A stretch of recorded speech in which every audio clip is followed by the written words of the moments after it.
ਖਾਨਦਾਨੀ ਔਰਤ ਕਿਹਨੂੰ ਕਹਿੰਦੇ ਨੇ? ਖਾਨਦਾਨੀ ਦੇਖੋ ਖਾਨਦਾਨੀ ਬੇਸਿਕਲੀ ਨਾ ਕੋਈ ਖਾਨਦਾਨੀ ਇਹ ਨਹੀਂ। ਆਮ ਤੌਰ ਤੇ ਜਦੋਂ ਮੈਂ ਖਾਨਦਾਨ ਦੀਆਂ ਗੱਲਾਂ ਕਰਨਾ ਨਾ ਤਾਂ ਲੋਕ ਸਮਝਦੇ ਨੇ ਸ਼ਾਇਦ ਇਹ ਜੱਟ ਬੰਦਾ ਕੋਈ ਜੱਟਾਂ ਦੀਆਂ ਗੱਲਾਂ ਕਰੀ ਜਾਂਦਾ। ਉਹ ਨੋ ਸਰ, ਮੇਰਾ ਪਹਿਲਾ ਇੱਕ ਕੁਲੀਆ ਸਮਝੋ ਕਿ ਹਰ ਉਹ ਬੰਦਾ ਜਾਂ ਬੀਬੀ ਖਾਨਦਾਨੀ ਹੈ ਜਿਹਦੇ ਵਿੱਚ ਖਾਨਦਾਨੀ ਲੋਕਾਂ ਦੀਆਂ ਆਦਾਤ ਮੌਜੂਦ ਨੇ।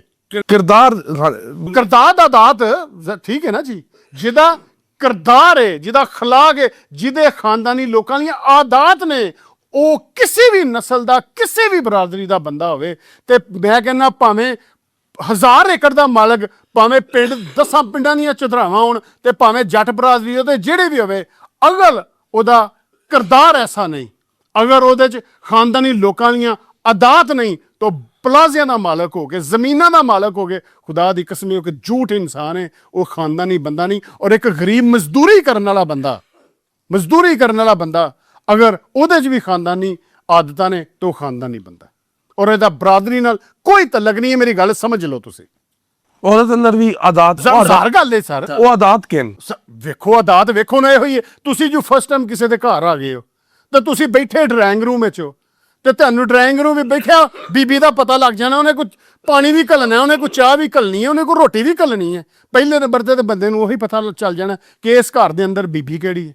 ਠੀਕ ਹੈ। ਦੂਸਰੇ ਨੰਬਰ ਤੇ ਜਦੋਂ ਬੰਦਾ ਸਵੇਰੇ ਘਰੋਂ ਨਿਕਲਦਾ ਨਾ, ਘਰੋਂ ਬਾਹਰ ਸਵੇਰੇ ਜਿਹੜਾ ਬੰਦਾ ਨਿਕਲਦਾ ਬੰਦਾ ਹੈ, ਲੇਕਿਨ ਬੰਦੇ ਦੇ ਸ਼ਕਲ ਵਿੱਚ ਔਰਤ ਨਿਕਲਦੀ ਹੈ। ਜਿਹੜਾ ਬੰਦਾ ਸਵੇਰੇ ਨੀਟ ਕਲੀਨ ਬਿਹਤਰੀਨ ਹਾਲਤ ਵਿੱਚ ਨਿਕਲਦਾ ਨਾ ਤੇ ਸਮਝ ਲਓ ਇਹਦੇ ਪਿੱਛੇ ਕੋਈ ਖਾਨਦਾਨੀ ਬੀਬੀ ਹੈ। ਔਰ ਆਏਗੀ ਇਹਦੀ ਇੱਜ਼ਤ। ਸਭ ਤੋਂ ਵੱਡੀ ਗੱਲ ਹੈ ਕੋਈ ਜਿਸ ਘਰ ਹੀ ਤੁਸੀਂ ਵੇਖੋ ਨਾ ਕੋਈ ਰਿਸ਼ਤੇਦਾਰ ਆ ਰਹੇ ਨੇ, ਇਸ ਘਰ 'ਚ ਕੋਈ ਚਾਚੇ, ਖਸੂਸਨ ਮਰਦ ਦੇ ਰਿਸ਼ਤੇਦਾਰ, ਭਰਾਵਾਂ ਤੇ ਭੈਣਾਂ ਜਾਂ ਉਹਦੇ ਚਾਚੇ ਬੱਬੇ, ਸਮਝੋ ਕਿ ਘਰ ਦੇ ਵਿੱਚ ਹਫ਼ਤੇ 10 ਦਿਨਾਂ ਬਾਅਦ ਕੋਈ ਨਾ ਕੋਈ ਉਹਦਾ ਰਿਸ਼ਤਾ ਆਉਂਦਾ ਰਹਿੰਦਾ ਤੇ ਸਮਝ ਲੈਣਾ ਕਿ ਅੰਦਰ ਬੀਬੀ ਭਲਵਾਨ ਬੈਠੀ ਹੈ, ਕੋਈ ਕਿਸੇ ਭਲਵਾਨ ਮਾਂ ਦੀ ਧੀ ਹੈ, ਨਸਲੀ ਧੀ ਹੈ, ਉਹ ਰਿਸ਼ਤੇ ਜੋੜਦੀ ਹੈ।